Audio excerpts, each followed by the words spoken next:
विकासाच्या नावाखाली राज्यात सध्या बरीच वृक्षतोड सुरू आहे। त्यातलंच एक उदाहरण म्हणजे तपोवन म्हणावं लागेल। आणि आता जवळपास पुन्हा 2000 झाडांची जी आहे ती कत्तल करण्यात येणार आहे किंवा तशी शक्यता सध्या वर्तवली जाते। यातीलच गणेशखिंड रोडवरील जवळपास 529 झाडांच्या वरती ना कुऱ्हाडीची टांगती तलवार या सगळ्यामुळे जे आहेत आता ते पर्यावरण प्रेमी अत्यंत आक्रमक होत असल्याचं आपल्याला पाहायला मिळते। काही दिवसांपूर्वीच तिथे पर्यावरण प्रेमींनी आंदोलन देखील केलेलं होतं।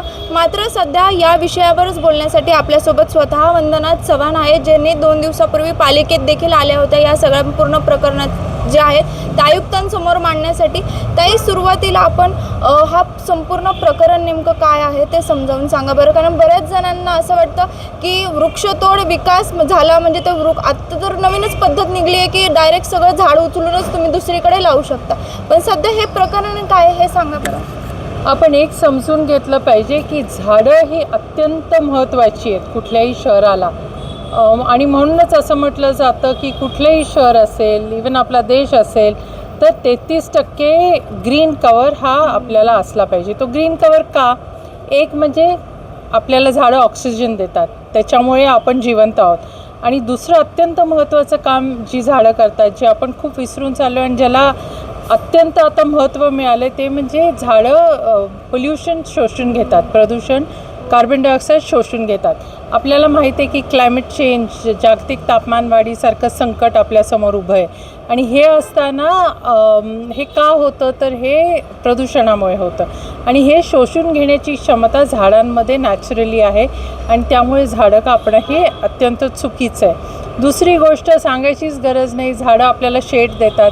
साधा आता आपण शेडखाली उभा आहोत, इथलं टेम्परेचर बघा आणि 10 फुटावर जाऊन उन्हामध्ये टेम्परेचर बघा, त्याच्यात जमीन आसमानाचा फरक आहे। आज आपण बघतोय पुण्यासारखं शहर जे पेन्शनर्स पॅराडाईज म्हटलं जायचं आणि थंड असायचं, म्हणून इथं आर्मी एस्टॅब्लिशमेंट्स म्हणून झाले, NDA सारखं, CME सारखं, हे सगळं इकडे का आलं, तर अत्यंत सुंदर हवा। आज आपल्याला सुंदर हवा म्हणता येणार नाही, कारण पुणे हे तापायला लागले, इतर शहरांप्रमाणेच तापायला लागले। 40 पुढे टेम्परेचर फार सहसा जात नव्हतं, आता जायला लागले। ह्याच्यात तुमच्या आमच्यासारखे फॅन खाली बसतील, AC मध्ये बसतील, सगळ्यात जास्त फटका बसतो तो गोरगरिबांना बसतो। ते पत्र्याच्या शेडमध्ये राहतात किंवा झोपडपट्टीमध्ये राहतात। अशा ठिकाणी ज्या वेळेला घर तापतं त्यावेळेला अक्षरशः सुसह्य होऊच शकत नाही आयुष्य त्यांना, त्यामुळे आपल्याला ही झाडं वाचवावीच लागतील, नंबर 1। दुसरं, आपल्याला माहीत आहे की 1975मध्ये कायदा झाला, ट्री ॲक्ट झाला, आणि प्रोटेक्शन आणि प्रिव्हेन्शन ऑफ फेलिंग हा ॲक्ट होता। आणि ह्या ॲक्टप्रमाणे पूर्वी असं होतं की झाडांना महत्त्व होतंच, अर्थात त्याशिवाय कायदा झाला नसता, पण एवढं महत्त्व नव्हतं। त्यामुळे आयुक्तांना किंवा ट्री ऑथॉरिटी जे असतं स्थापित झालेलं, त्यांना अधिकार होता की हे कापायला द्यायचं नाही द्यायचं, त्यांना डिस्क्रिशन होतं। पण आता हा कायदा जवळजवळ 1975 नंतर 9 अमेंडमेंट्स झाल्यात वेळोवेळी, आणि आज सगळ्यात 9 अमेंडमेंट्स झाल्यात या कायद्यामध्ये। आणि त्या सगळ्या अमेंडमेंट्स अशा आहेत की झाडं कापू नये, त्याचं संरक्षण व्हावं, त्याचं संवर्धन व्हावं, ह्या दृष्टीने कायद्यांमध्ये बदल केलेत। आत्ताची झाडं जी कापली जाणार आहेत गणेशखिंड रोडवरची 500पेक्षा जास्त आहेत। आपल्याला माहिती आहे काही एखादं वर्ष गेलं असेल, पण नदीपात्रात फार मोठ्या प्रमाणात झाडं कापली गेली। तिथं खूप लोकांनी आंदोलनं केली, पण कोणीच जुमानलं नाही। आणि ट्री फेलिंग जे म्हणतात, ते नुसतं झाड कापलं म्हणजे ट्री फेलिंग होत नाही, तुम्ही जाळलं तरी त्याला ट्री फेलिंग होतं, तुम्ही त्याच्यावर माती टाकून त्याला खाली गाडून टाकलं तरी ते ट्री फेलिंगच्या डेफिनेशनमध्ये बसतं। त्यामुळे त्या पद्धतीने चिक्कार राडारोडा टाकून ही सगळी झाडं मातीखाली गाडून टाकलेली, कुठे रिव्हर फ्रंटला। त्यावेळेला पण कोणी ऐकलं नाही।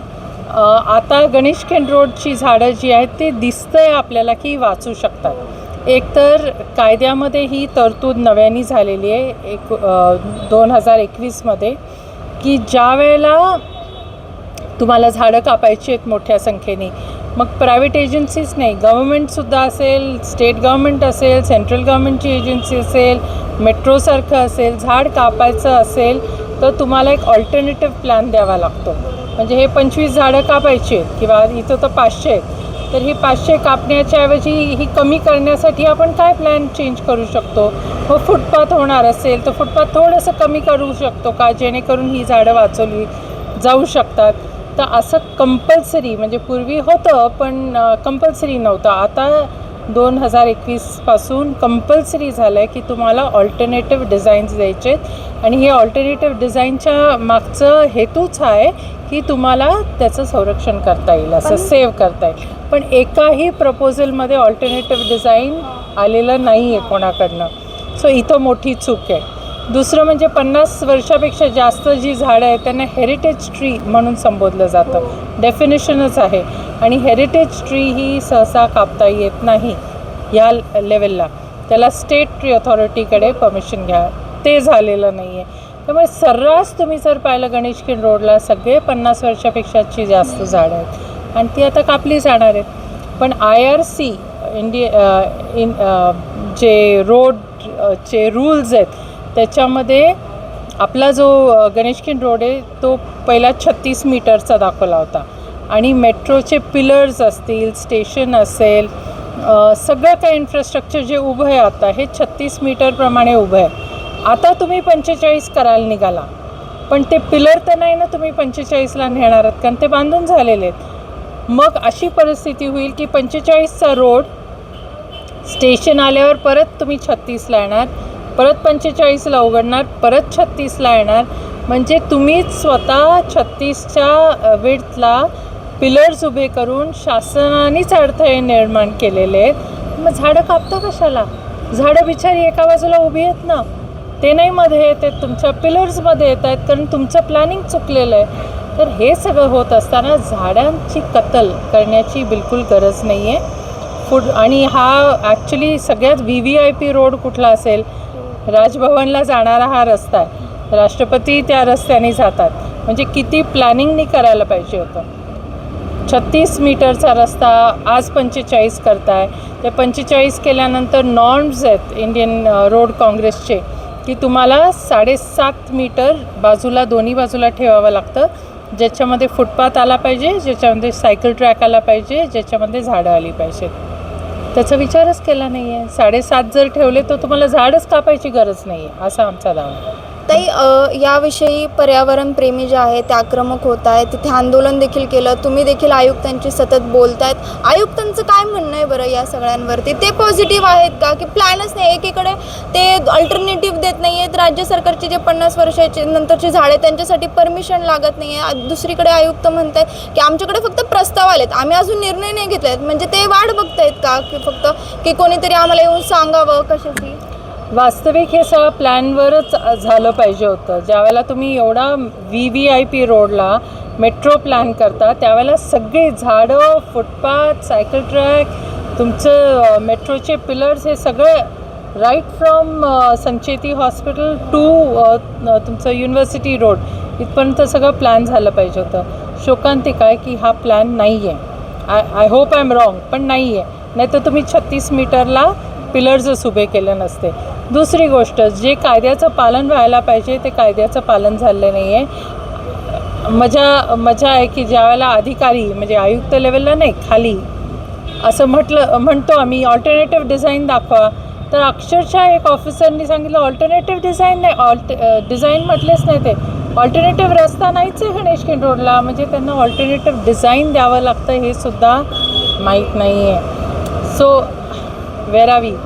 पुणे दुसरं तपोवन होत चाललं. आयुक्तांना आता मी SMS केला होता 10 दिवसापूर्वी, त्यांचा अतिशय पॉझिटिव्ह रिप्लाय आला आहे की मी आणि मी असंच म्हटलं होतं की तुम्ही पर्सनली ह्याच्यात लक्ष घाला. मला नाही वाटत सगळी कापावी लागतील झाडं, पर्सनली घाला आणि जितकी आपल्याला सेव्ह करता येतील तितकी आपण करूया. त्यावेळेला मला माहीत नव्हतं की जवळजवळ सगळीच झाडं ही हेरिटेज आहेत, सगळीच झाडं ही बाजूला आहेत की ते कापण्याची गरज नाही. मी आपलं आंदोलनं चालते त्या अनुषंगाने केलं होतं.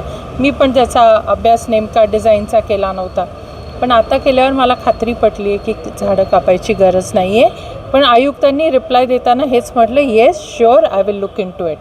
आत्ता पण आम्ही ज्यावेळेला मी SMS वरच टाईम मागितला, लगेच त्यांनी आम्हाला 3 वाजताची अपॉइंटमेंट पण दिली होती पण अनफॉर्च्युनेटली त्यांना जावं लागलं. पण त्यांच्या PAचा फोन आला मला लगेच की मी परत तुम्हाला आयुक्त म्हणाले टाईम देतो. तर मला आय एम पॉझिटिव्ह की हे आयुक्त ऐकणारे आहेत, आयुक्त समजणारे आहेत आणि लोकांना काय पडलं आहे लोकांना शेवटी आपल्या शहराला बकाल न होऊन देणं आणि दुसरं म्हणजे भावी पिढीला ऑक्सिजन मिळणं, शुद्ध हवा मिळणं हे माझा यावरतीच प्रश्न होता की नाशिकमध्ये देखील बरेच पर्यावरणप्रेमी जे आहेत अक्षरशः झाडाला मिठी मारून उभे होते, तरी देखील पूर्ण तपोवन कुंभमेळ्यासाठी इस्तनाभूत करण्यात आलं. तशी परिस्थिती पुण्यात विकासाच्या नावाखाली होईल का? तिथं कुंभमेळ्याच्या नावाखाली झाली, इथं विकासाच्या नावाखाली होईल का? आता वेळच आपल्याला सांगेल. Time is the only thing. आता बघू आयुक्त काय घेतात निर्णय. माझ्या दृष्टीने आयुक्तांनी जे लोक ह्याच्याबद्दल पॅशनेटली बोलत आहेत, जे लोक ह्याच्यावर अभ्यास करून आहेत, अशा लोकांना बोलवलं पाहिजे. काही कमीपणा नाही आहे त्याच्यामध्ये. ज्यांनी अभ्यास केला आहे, ज्यांना कायदा माहिती आहे, ज्यांनी आर्किटेक्ट्सनी ड्रॉइंग केलेलं आहे, ज्यांनी रिट पिटिशन केलं होतं कोर्टात, एक टप्प्यासाठी रिट पिटिशन केलं होतं, पण इट वॉज फेट अकम्प्ली म्हणजे काय, आता झाडं कापून झाली, आता आपण काय करू शकत नाही म्हणून ते कोर्टाने अलाव केलं. पण त्याचा अर्थ असा नाही की तुम्ही कापतच सुटायचं. तर तुम्ही बोलवलं पाहिजे. It has to be inclusive. नाही तर आपण नुसतं लोकांचा सहभाग, पीपल्स पार्टिसिपेशन म्हणायचं आणि लोकांना बाजूला ठेवून लोकांना सारखं लढत द्यायला लावणं, हे गव्हर्नन्सचं मॉडेल चांगलं नाही आहे. पण मला खूप आशा आहे की आयुक्त बोलवतील सगळ्यांना होपफुली आणि ऐकतील आणि त्याप्रमाणे निर्णय पण घेतील. नक्कीच झाडांचा अतिशय महत्त्वपूर्ण विषय होता. आपल्यासोबत वंदना चव्हाण होत्या, ज्या या पूर्ण विषयाचा सतत फॉलोअप देखील घेत आहेत. पर्यावरणप्रेमींची बाजू असेल, आयुक्तांची बाजू असेल, ते आता आपण समजून घेतली. त्याच्यामुळं आता आयुक्त या सगळ्यावरती काय निर्णय घेतात त्यांच्यावरतीच या संपूर्ण या झाडांचं आयुष्य त्यांच्या एका निर्णयावर अवलंबून आहे असं म्हटलं तरी चुकीचं ठरणार नाही. त्याच्यामुळे भविष्यात आता या झाडांचं आयुष्य कोणाच्या हातात, आयुक्तांच्या हातात, तर आयुक्त वाचवू शकतात का पाहणं महत्त्वाचं असेल. शिवानी लकडे, टाइम्स ऑफ महाराष्ट्र, पुणे.